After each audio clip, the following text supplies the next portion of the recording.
Hi friends, good afternoon. Mushroom curry ఎలా చేయాలో చూపిస్తానండి. మష్రూమ్స్ 250 గ్రామ్స్ తీసుకోవాలి. అండ్ 2 టమాటాలు, ఒక ఆనియన్, పెద్ద సైజ్ ఆనియన్ తీసుకొని అన్నీ సన్నగా కట్ చేసుకొని ఫస్ట్ మనం ఆనియన్స్ మగ్గిన తర్వాత కొంచెం పసుపు అవి వేసుకొని ఆనియన్స్ త్వరగా మగ్గితే ఆనియన్స్ మగ్గిన తర్వాత మనం ఒక పచ్చిమిర్చి వేసుకొని దాని తర్వాత ఏం చేయాలంటే మనకి మగ్గుతాయి కదా, తర్వాత ఈ మష్రూమ్స్ వేసుకోవాలి. మష్రూమ్స్ అనేవి బాగా మగ్గుతాయి. ఒక 2 to 5 మినిట్స్లోనే మష్రూమ్స్ త్వరగా మగ్గిపోతాయండి. అందులో దానిలో వాటర్ కూడా మనకు బయటకు వచ్చేస్తుంది. టమాటా వేసుకుంటే ఏంటంటే వేసుకోపోయినా ఏం పర్లా, టమాటా వేసుకుంటే కొంచెం గ్రేవీగా వస్తుంది. టమాటా కూడా నెక్స్ట్ మష్రూమ్స్ మగ్గిన తర్వాత టమాటా కూడా వేసేసుకోవాలి.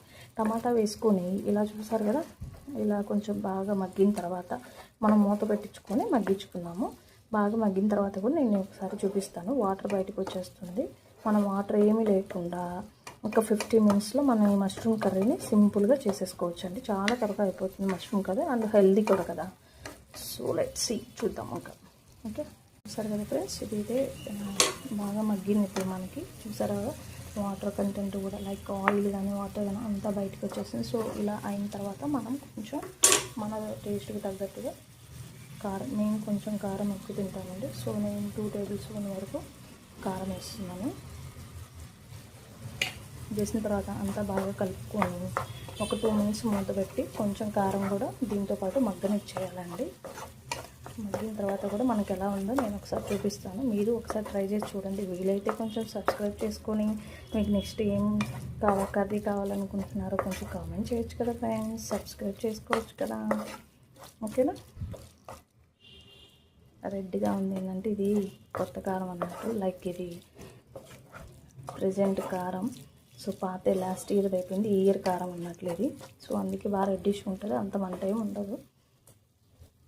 చూసారు కదా ఫ్రెండ్స్, ఇలా ఆయిల్ పైకి తేలుతూ ఉన్నప్పుడు ఇంకా మనం ప్రశాంతంగా ధనియాల పొడి ఉంటే ధనియాల పొడి వేసుకోవచ్చు. నా దగ్గర అదేం లేదు సో ప్రజెంట్. సో అందుకని నేను ఫైనల్గా కొత్తిమీరతో గార్నిష్ చేసుకుంటున్నాను. కొత్తిమీర ఇలా చల్లేసుకొని కలుపుకొని ఒక్క 2 మినిట్స్ మనం మూత పెట్టేసి పక్కకు పెట్టేసుకుంటే సరిపోతుంది. అంతే ఫ్రెండ్స్, మష్రూమ్ కర్రీ చేయడం ఎంత సింపుల్గా చూసారు కదా. ఫైనల్లీ సూపర్ వచ్చేసింది కదా ఫ్రెండ్స్.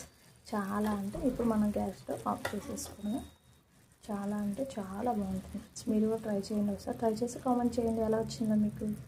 Thank you, bye.